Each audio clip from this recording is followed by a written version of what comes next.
सुबह के 7 बजे हम बस से उतर चुके हैं। ये सब लोग हमारी बस में थे। हमें 800 रुपये का खर्चा पड़ा। उसमें ब्रेकफास्ट, लंच, डिनर सब इंक्लूड होता है। धर्मशाला में रुकना, आना जाना सब कुछ कवर होता है, तो अच्छा रहता है।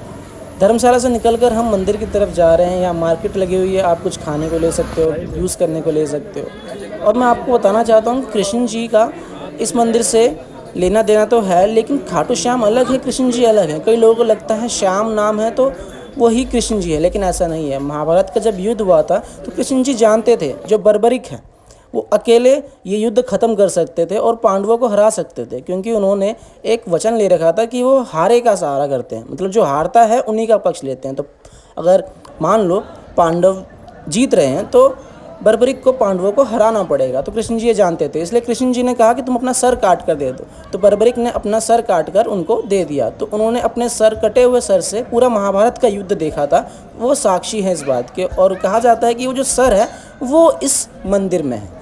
इस तरीके से ये खाटू श्याम बाबा जो हारे का सहारा है, इसलिए कहा जाता है। तो कृष्ण जी अलग हैं और ये अलग है। इस लाइन से हमें जाना होता है, जैसे कि आप देख सकते हो बहुत लंबी लाइन है। मतलब अगर सीधे आप जाओ तो छोटा ये, लेकिन ये लाइन घूम घूम के जाती है, इसलिए आपको लंबा लगेगा। और ये फॉलो करना चाहिए। कई लोग फॉलो नहीं कर रहे थे, पता नहीं क्यों। उसके बाद मैं आपको अब मेन गेट दिखाता हूँ, जो एंट्री का मेन गेट है। अब देखो, लोगों से कहा जाता है कि अंदर वीडियो नहीं बनानी होती इसके बाद, लेकिन लोग फिर भी बनाते हैं, पता नहीं क्यों। लोगों को फॉलो करना चाहिए जो कहा जाता है। मैंने तो अंदर की वीडियो नहीं बनाई है, बस यहीं तक की वीडियो बनाई थी। ये हमारा मेन गेट है। ऊपर फ़ोटो लगी हुई है खाटू श्याम बाबा की, वो फ़ोटो आप नेट पे भी देख सकते हो। मूर्ति है और उसके आजू बाजू सजा रखा है, उसी तरीके से है, और कुछ खास नहीं है। मगर आपको सिर्फ देखना है तो।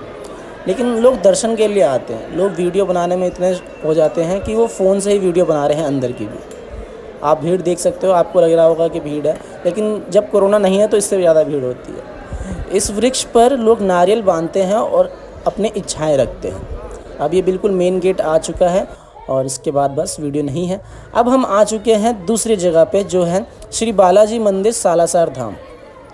तो हाँ, ये हनुमान जी का ही मंदिर है। बालाजी आपको समझ में आ रहा होगा। शाम के टाइम इसी तरीके से यहाँ पर आरती की जाती है। जो पंडित जी होते हैं वो मंदिर में पूजा कर रहे होते हैं और उसका लाइव टेलीकास्ट होता है। ये लाइव चल रहा है, ऊपर टाइमिंग भी और डेट भी लिखा होता है। तो लाइव चल रहा होता है और लोग यहाँ से अपनी आरती करते हैं तालियां बजाकर। इसमें आपको आवाज़ भी आ रही होगी, पंडित जी वहाँ आरती कर रहे हैं तो यहाँ पे भी आवाज़ आती है। लाइव चलता है जैसे मैंने आपको बताया, और लोग यहाँ पर आरती करते हैं। कहा जाता है इस मंदिर की खास बात यह है कि ये इकलौता ऐसा मंदिर कहा जाता है जहाँ पर हनुमान जी की दाढ़ी मूँछों वाली मूर्ति प्रस्तुत है। मतलब कि यहाँ पर हनुमान जी दाढ़ी मूँछों में, बाकी के मंदिरों में वो जवानी की स्थिति में होते हैं जब उनकी दाढ़ी मूँछें इतनी नहीं आई होती। अब हम यहाँ से बाहर निकल रहे हैं, जैसे कि आपको समझ में आ गया। बाहर निकल के हमने एक चाय और दूध का आयोजन किया तो सबने तो चाय पी, लेकिन मैंने चाय नहीं पी। मेरे को दूध और ये मलाई वाला देख के अच्छा लग रहा था, और चाय सही नहीं लग रही थी मेरे को यहाँ पे जितनी बार भी पी, तो इसलिए मैंने कहा दूध और ये मलाई पीते हैं। ये मेरे को सही लगा। ये 30 रुपये का एक गिलास दिया था उन्होंने शायद, और ये काफ़ी टेस्टी था। हाँ, इसके बाद हम आए सती माता के मंदिर। तो इसको मंदिर कहा जाना चाहिए या नहीं कहा जाना चाहिए, लेकिन लोग कहते हैं। तो ये मेरे को एक महल की तरह लग रहा है। ये महल है। यहाँ पे सती जो हैं वो दादी माँ भी बोलते हैं उनको, वो यहाँ पे एक्चुअल में रहती थी। मेरे को तो ऐसा लग रहा है, क्योंकि महल टाइप का लग रहा है जिसमें रूम्स बने हुए हैं, बहुत सारे कमरे हैं। ये तो एक महल है जहाँ पे वो रहती थी एक्चुअल में। और सती माता का पार्वती से कोई लेना देना है ये मेरे को पता है या नहीं, उसका कोई मैं श्योर नहीं कह सकता, ना राधा जी से। लेकिन जितना मेरे को पता है ये अभिमन्यु की पत्नी थी पिछले जन्म में। तो जब उनका वध हुआ तो उन्होंने कहा कि मुझे पुनर्जन्म में दोबारा सैनी की पत्नी बनना है। तो कृष्ण जी ने उनको वरदान दिया था, ठीक है। और जब उनका दोबारा जन्म हुआ तो एक राजा ने उनके घोड़े को कब्जे में कर लिया था। मतलब इन सती जी के घोड़े को कब्जे में कर लिया था। तो जो इनका पति था वो गया राजा से छुड़वाने के लिए, लेकिन राजा ने युद्ध करके उसको मार दिया था, उनके पति को।